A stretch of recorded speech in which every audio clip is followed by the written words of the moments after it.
Good afternoon. My name is Dr. Melissa Roberts Becker, and I will be your instructor for the Child and Family Studies 3300 Child Growth and Development.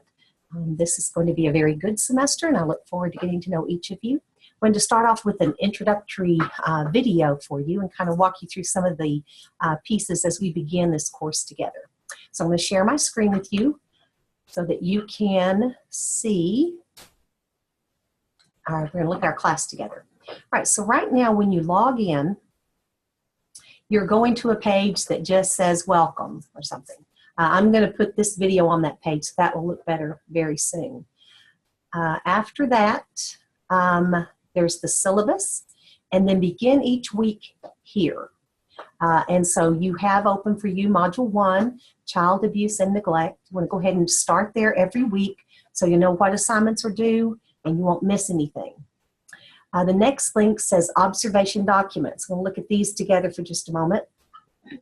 You have a lab placement form, and you'll fill this out and print it out and then have the administrator and the teacher sign this. So you're to go to a licensed child care facility and ask them if you can observe in one of their classrooms, and it needs to be early childhood classroom. So let's say the very youngest would be 2-year-olds and the oldest would be pre-kindergarten. If you're observing pre-kindergarten, there's also a document here called Pre-K Guidelines, so you can look at what it is 4-year-olds should be doing, even 3-year-olds, because this is pre-kindergarten. But also there's an objectives for development and learning checklist. I want you to look at that because this is going to help guide your observations. You're going to be looking for how the children in that class are developing socially, emotionally, physically, cognitively. You're going to be looking at all those things, and this will give you a checklist so you know specific things to look for. Now, you're not going to see everything on this checklist, but you're going to see a good deal of what is required on this checklist.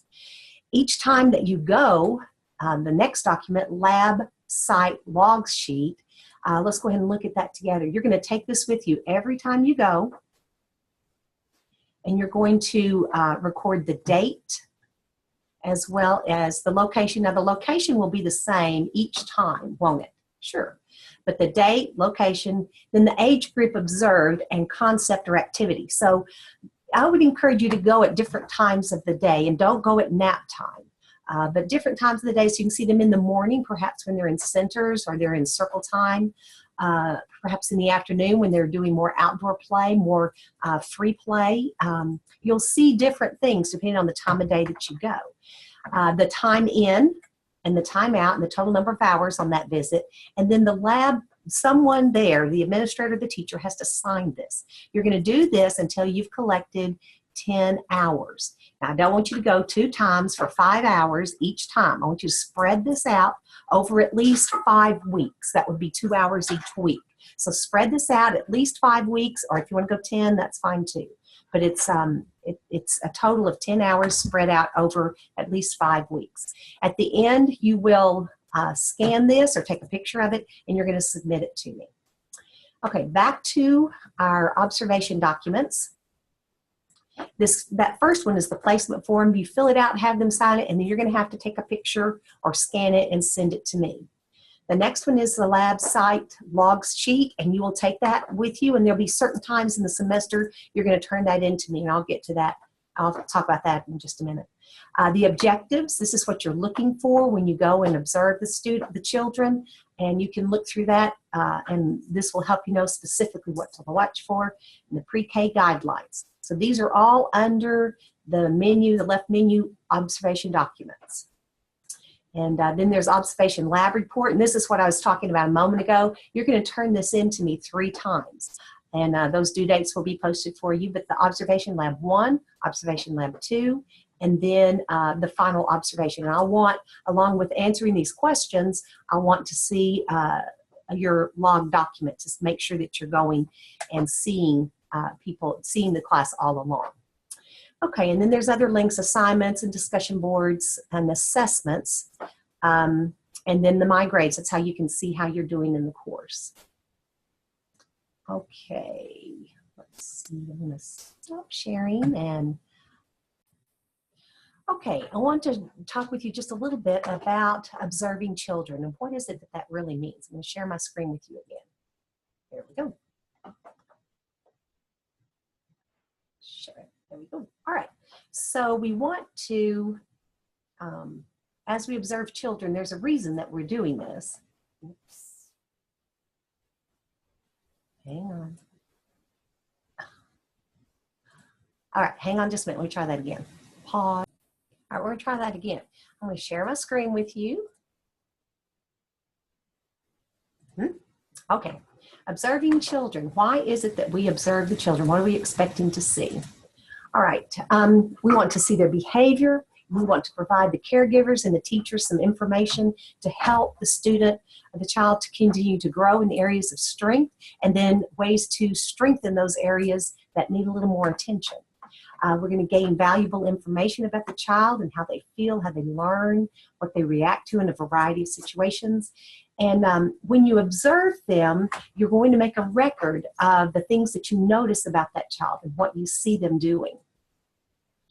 Okay, we've got that developmental learning checklist that I've talked to you about. You're going to look at the domains of the social, emotional, physical, cognitive, and language. Your checklist has 23 objectives for you to consider when you're observing the child. All right, so step one, be sure you take something with you every time to write with, and you want to note the day and the time that you observe the child. Write a few sentences about the context, like the outside, or the in a center, are they in circle time.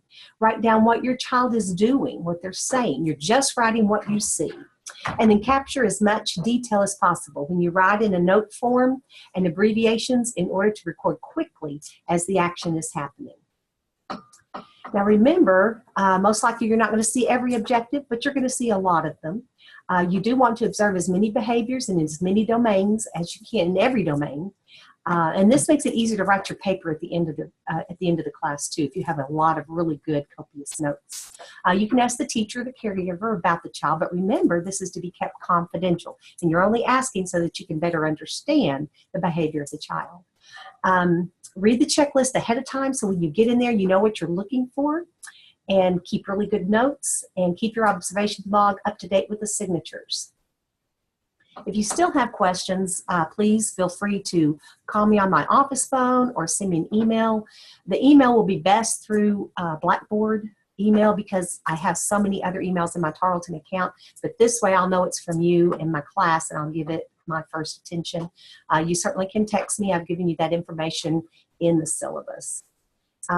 If you have any questions as we go along this semester, don't hesitate to ask other people in the class. We're going to have some team projects that we're going to work on, so you're going to get to know each other pretty well. But you certainly will, I want you to ask me as well. There's no sense spending time being confused. So you need to secure, first of all, a location for you to conduct your observations.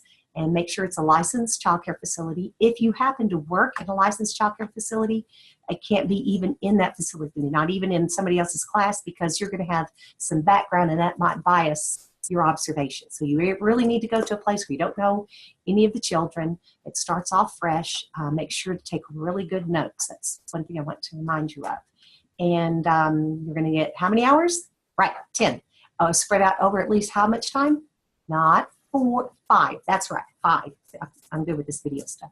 All right, if you have any questions, let me know. And I'm looking forward to a really good semester. Glad you're joining us. All right, bye.